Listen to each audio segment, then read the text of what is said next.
साधु संत के तुम रखवारे, असुर निकंदन राम दुलारे। इस चौपाई की विशेषता है, इसमें दो शब्द एक साथ प्रयोग हुए हैं, साधु संत, और तीसरी बात रखवारे, यानी इनको रक्षा की आवश्यकता है। असुर निकंदन राम दुलारे, ये इसका बाकी वेरिएशन है। नेक्स्ट, तो पहले तो हम साधु संत पे चलेंगे। प्रायः हम साधु और संत दोनों शब्दों का प्रयोग एक पर्यायवाची समझते हैं, एक साथ प्रयोग कर देते हैं। संभवतः हम ये जानने का प्रयास नहीं करते हैं कि साधु और संत में कुछ अंतर भी है।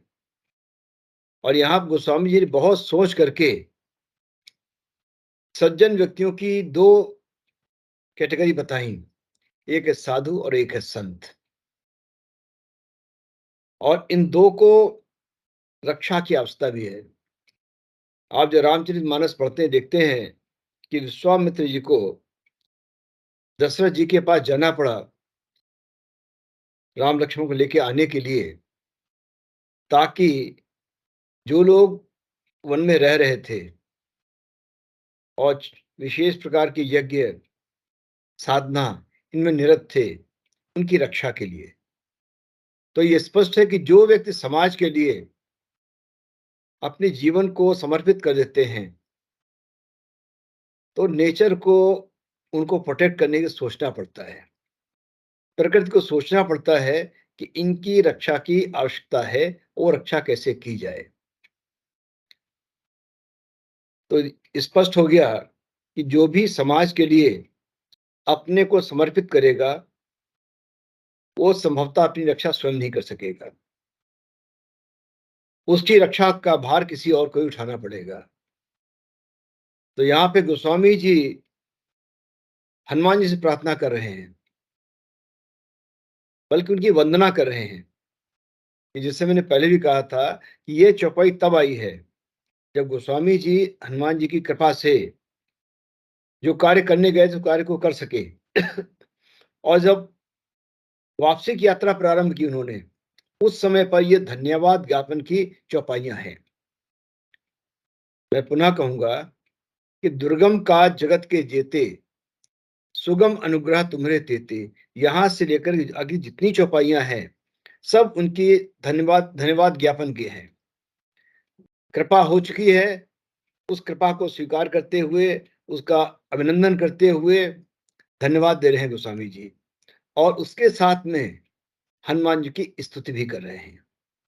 हनुमान जी के व्यक्तित्व में क्या क्या बातें हैं और कैसे कैसे उनकी स्तुति होनी चाहिए, वो बता रहे हैं। तो यहां पर उसी के संदर्भ में उन्होंने कहा है कि साधु संत के तुम रखवारे। वस्तुतः ईश्वर की जो कृपा होती है, कृपा होती इसलिए है कि कुछ विशेष अवस्थितियों में, कुछ विशेष परिस्थितियों में प्रत्येक मनुष्य को एक प्रेरणा, एक रक्षा और एक सहयोग चाहिए होता है। हनुमान जी प्रत्येक समय में, प्रत्येक अवसर पर इन तीनों को देने में समर्थ हैं। वेद में एक मंत्र आता है, बड़ा ही सुंदर मंत्र आता है, इसके 3 या 4 विभिन्न अर्थ निकलते हैं। आज मैं केवल अपने लिए जो अर्थ है वो बताऊंगा। मंत्र बड़ा ही अद्भुत है। या नः पीपरत अश्विना ज्योतिषपति तमह तिरः, ताम अस्मै समाथाम ईशम। तो इसमें ईशम शब्द आया है, ये अद्भुत शब्द है। ये ईशम शब्द 4 विभिन्न मन की स्थितियों को दिखाता है। एक मन की स्थिति होती है कि मन में कोई इच्छा प्राप्त हो रही है, कोई इच्छा आ रही है, जागृत हो गई, चाहिए मुझे। और ये ईशम ये भी दिखाता है कि उसके लिए हम क्या प्रयास कर सकते हैं। ईशम के माध्यम से यह भी कहा गया है कि क्या वो इच्छा या प्रयास हमारा समीचीन है, हमको करना चाहिए, उचित होगा हमारे लिए। और यही ईशम शब्द ये भी बता रहा है कि उसके द्वारा हमें क्या आनंद की अनुभूति होगी, क्या वो समय मिल सकेगा। तो एक अकेला ऐसा शब्द जिसके इतने सारे अर्थ हैं, हमारी अपनी इच्छा, हमारा प्रयास, हमारी विवेचना, उत्पन्न होने वाला आनंद या मिलने वाली सुविधा, ये दो शब्द एक साथ इसलिए आए हैं। आनंद, अगर हमारी भावना भौतिक है तो आनंद मिलेगा, और अगर आध्यात्मिक है तो आनंद जाएंगे। तो सुविधा और आनंद, भौतिक है तो केवल सुविधा मात्र मिलेगी, और आध्यात्मिक है तो आनंद की प्राप्ति हो जाएगी। लेकिन ये ईशम सभी को एक साथ दिखाता है। अब आगे देखिए, इसमें अगले शब्द क्या प्रयोग है, पी परत, यानी जीवन के पथ पे जो है हमें जो सहायता मिलेगी या तृप्ति उत्पन्न हो पाएगी, वो तभी हो पाएगी जब हमें ईश्वर स्वयं इस प्रकार के ईशम दे, इस प्रकार से हम प्रयास करें कि तेज ज्योतिषमती, जीवन में अंधकार दूर जाए, प्रकाश आए, और अज्ञान है वो भी दूर जाए। तो तमह तिरह, अंधकार अज्ञान दूर जाए, प्रकाश हो जीवन में, और जीवन सार्थक हो सके। इसके साथ में इन्होंने आगे शब्द प्रयोग किए हैं, अश्विना,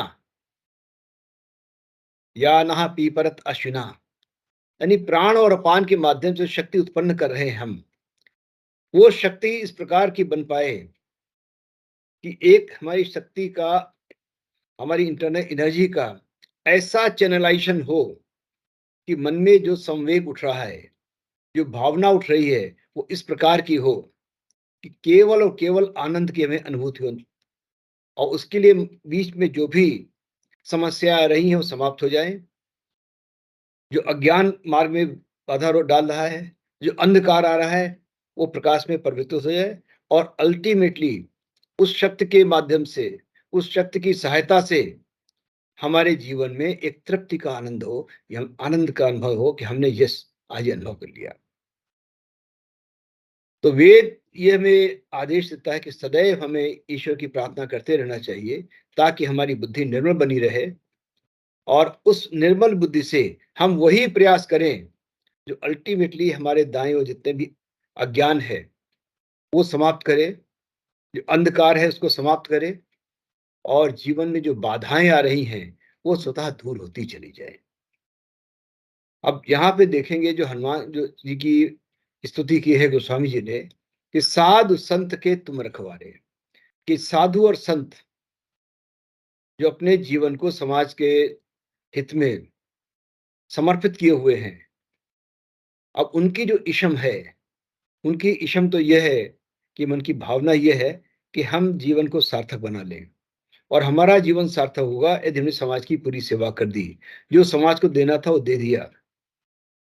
लेकिन उसके लिए कि हमारे दाएं चारों ओर जो अंधकार फैला हुआ है, हमारे चारों ओर जो लोग विरोध कर रहे हैं, जो ऋणात्मक शक्तियां हैं, जो बाधाएं डाल रही हैं, वो दूर हो सके, उनकी प्रार्थना है प्रकृति के लिए। और यहाँ पे गोस्वामी जी कह रहे हैं कि इस कार्य को सदैव ही हनुमान जी करते रहते हैं, और करते हैं साधु और संत के लिए। तो पहले साधु के डिफिनेशन देख लेते हैं। साधु, साध्यत निष्पादित धर्मादि कार्यम इति, साध्यत निष्पादित धर्मादि कार्यम इति, जो धर्मादि कार्यों का संपादन कर रहा है उसे साधु कहेंगे। यानी जो धर्म के निमित्त कार्य हैं, जो जितने भी धार्मिक कर्म हैं जो नित्य प्रति होने चाहिए, जो उनको केवल निष्पादित कर रहा है, वो साधु है। ध्यान दीजिएगा, यहां पर केवल कार्य की बात कही गई है, अर्थात जो जीवन के पूर्णता को लाने के लिए जो धार्मिक कार्य हैं, जो उनको निष्पादित कर रहा है, वो साधु है। और इसीलिए अगर आसपास कोई ऐसा व्यक्ति रह रहा है जिसने गेरुए कपड़े पहन लिए हैं और सुबह शाम बैठ करके ईश्वर का भजन कर रहा है, यज्ञ आदि कर रहा है, जीवन के सार्थकता के नए आयाम स्थापित कर रहा है, हम उसको साधु कहेंगे, क्यों केवल वो धार्मिक कार्यों को निष्पादित कर रहा है, तो साधु। तो जीवन जब भी कोई ऐसा आदमी दिखाई पड़े जो अपने कार्य को विविध तरीकों से कर रहा है, वो सभी साधु हैं। और इसलिए ध्यान दिया होगा कि जब कभी भी कोई बड़ी धार्मिक सभा होती थी और कोई व्यक्ति अच्छा व्याख्यान देता था, तो उस अच्छे व्याख्यान के बाद लोग एक जोर से एक स्वर से कहते, साधु साधु। यानी आपने ये जो धार्मिक कार्य करना था, उसको सही प्रकार से निष्पादित किया। आप साधुवाद के पात्र हैं। साधुवाद भी शब्द आपने सुना होगा कि मैं इनको इसके लिए साधुवाद देता हूँ। तो जब कभी भी समाज के किसी भी मोड़ पर, किसी भी हिस्से में कोई भी व्यक्ति जो विहित कर्मों को धार्मिक तरीके से कर रहा है, वो सभी साधु हैं। अभी थोड़ी पहले मैंने एक गेरुए कपड़े धारण दिया था, तो आवश्यक नहीं है कि प्रत्येक व्यक्ति जो गेरुआ कपड़ा पहना हुआ वही साधु है ना। जो भी व्यक्ति कोई भी किसी भी स्थान पर बैठ करके अपने कार्य को धार्मिक तरीके से निष्पादित कर रहा है या उसको साध रहा है, क्योंकि आगे साधेत निष्पादयति धर्माधिकार्यम इति साधु। तो जो कोई भी अपने कार्य को पूरी निष्ठा से और धर्म की मान्यताओं, धार्मिक मापदंडों को देखते हुए निष्पादित कर रहा है, वो सभी साधु होंगे। इसके विपरीत संत एक बहुत बड़ा शब्द है।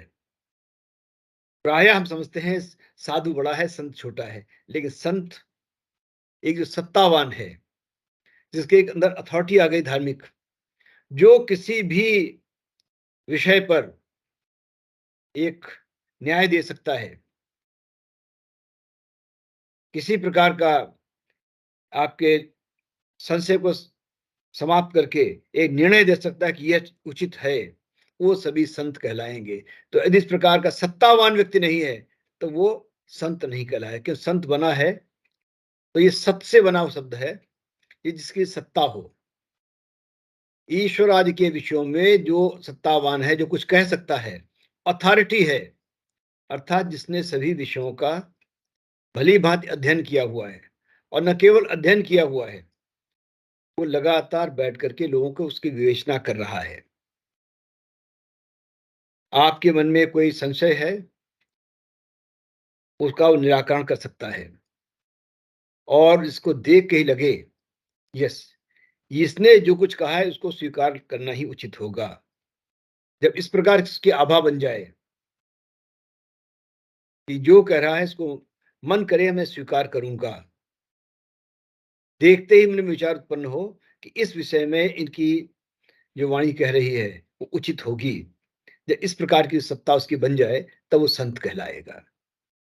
तात्पर्य क्या हुआ, जो केवल धार्मिक कार्य कर रहा है वो तो साधु तक रह गया है, लेकिन जो कार्य करने की श्रेणी से ऊपर उठ करके जिसने बहुत मनन कर लिया है, मंथन कर लिया है, और इस अवस्था में आ गया है कि किसी भी विषय पर वो एक निर्णय दे सके, become an authority on that subject, उस आदमी कहेंगे ये अब संत हो गया है। और यहाँ पे सब्जेक्ट कहा है, ये मेरा सब्जेक्ट धार्मिक सब्जेक्ट से है, यानी धार्मिक विषयों पर, क्योंकि देखा ईश्वरादि विषयों में ईश्वर के बारे में कोई जिज्ञासा है और जो उसका समाधान कर दे, वो है संत। तो जब तक इस प्रकार की सत्तावान न हो पाए वो ईश्वर के विषय में, जब तक सत्तावान न हो जाए, उस संत कहलाने का अधिकारी नहीं है। तो साधु केवल वो है जो अपने कार्य को धार्मिक तरीके से कर रहा है, प्रत्येक धार्मिक कार्यों को सही से निष्पादित करा, वो साधु हो गया। लेकिन जिसने उन कार्यों करने के बाद अध्ययन किया है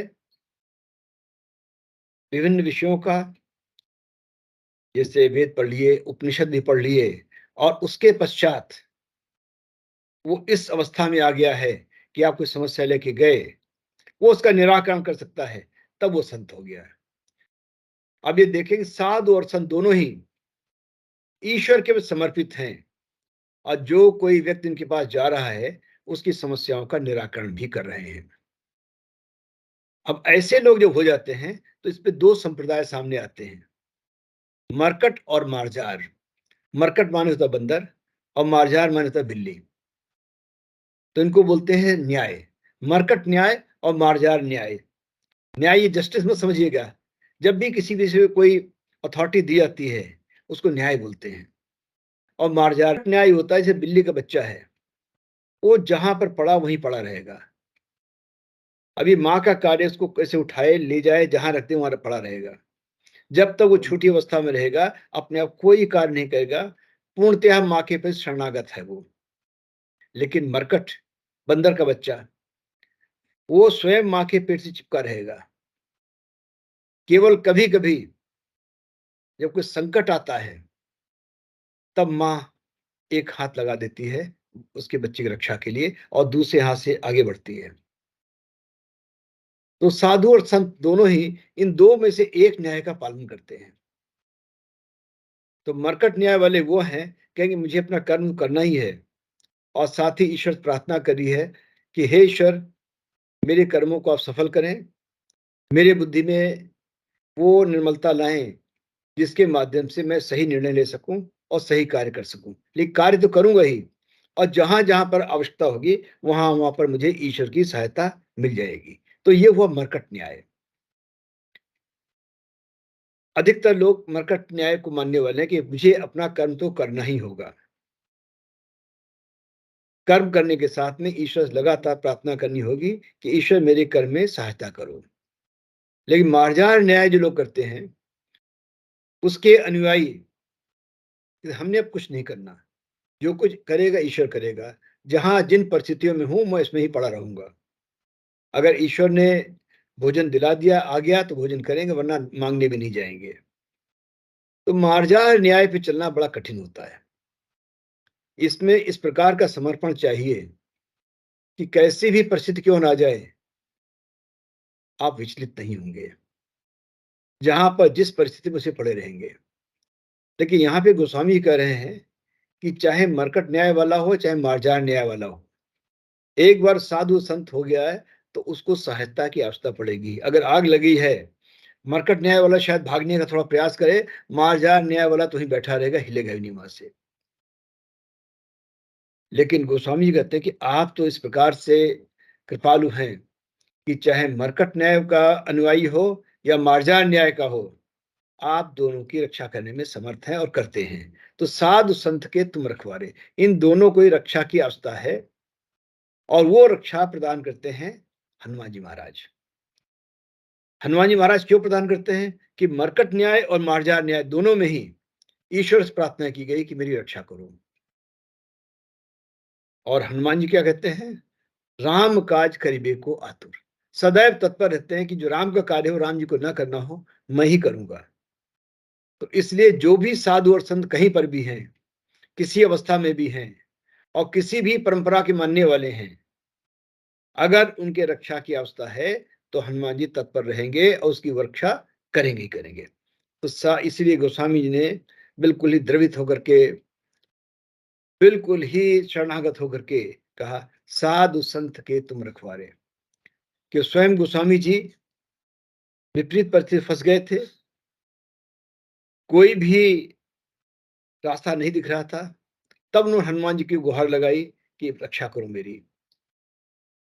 और हनुमान जी की कृपा से ही वो शमशान तक पहुंच सके, दीप को जला सके और लौट के आ सके।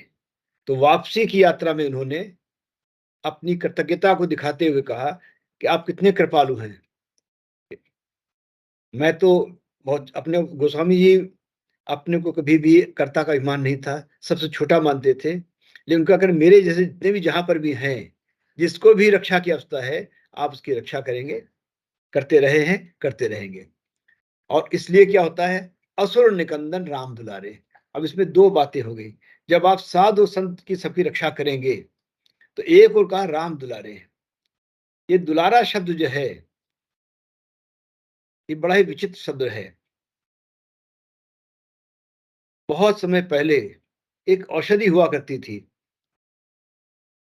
उस औषधि के सेवन से आदमी में बड़ी चेतना आती थी और उसके शब्द इससे मिलते जुलते थे, दुलार शब्द से।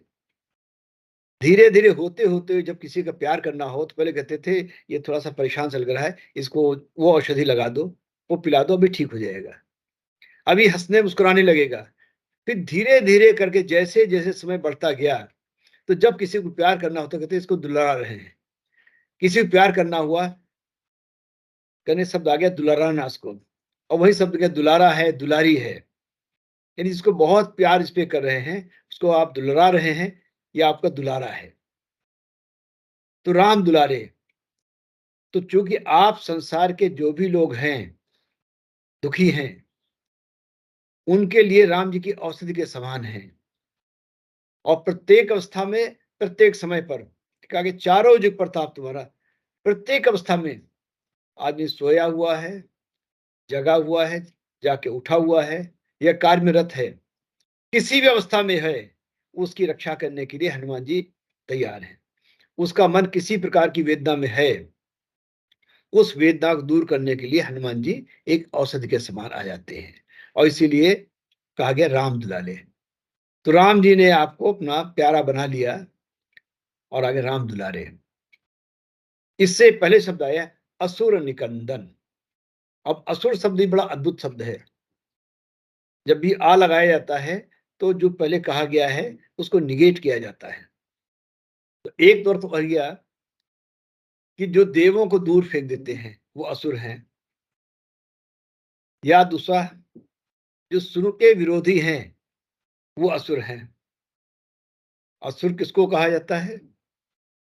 जो विद्वान है, जो विद्या में रत है, जो अमृत तत्व को पाना चाहता है, वो है सुर। लोग मजाक में इसको सुर को कुछ और बना देते हैं, सुर और सुरा से। वस्तुतः सुर है अमृत तत्व की प्राप्ति। इसीलिए अब देखा होगा गीत कोई गाते के सुर लगाओ, यानी उस गीत की आत्मा तब प्रकट होगी जिसमें सही सुर से बजाया जाएगा। अगर सुर सही नहीं है तो बोल तो वही है, लेकिन आनंद की प्राप्ति नहीं हो रही है।